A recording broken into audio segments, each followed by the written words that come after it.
موسیٰ موسیٰ ایک عظیم قائد کے طور پر جانے جاتے ہیں۔ موسیٰ کے والد کا نام عمرام اور ماں یوکبت ہے۔ موسیٰ کے ماں اور باپ دونوں کا تعلق لاوی کے گھرانے سے تھا۔ لاوی یعقوب کا بیٹا تھا اور یوسف کا بھائی تھا، یعنی موسیٰ کا تعلق بھی ابراہیم کی نسل یعقوب کے گھرانے سے تھا۔ موسیٰ کو حلیم شخص کہا جاتا ہے۔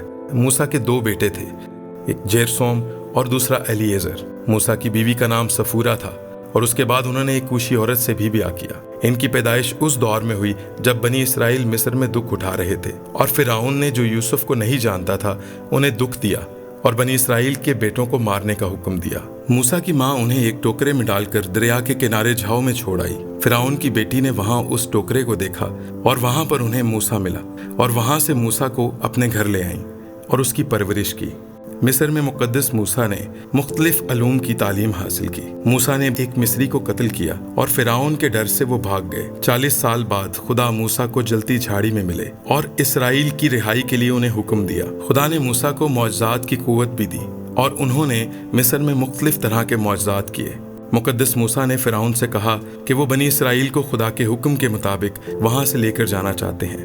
فرعون کے اجازت نہ دینے پر مختلف طرح کی وبائیں اور بیماریاں وہاں پر نازل کی گئیں۔ موسیٰ کے وسیلے سے بحر کلزم کے 2 حصے ہوئے، چٹان سے پانی نکل آیا، بیابان میں من برسا۔ 2 مرتبہ 40 دن کے لیے وہ خدا کے حضور کوہ سینا پر گئے۔ وہاں پر انہیں 10 احکام اور شریعت بھی دی گئی۔ خدا موسیٰ سے روبرو بات کرتے تھے۔ مقدس موسیٰ نے خیمہ اجتماع کے مسکن کو کھڑا کیا۔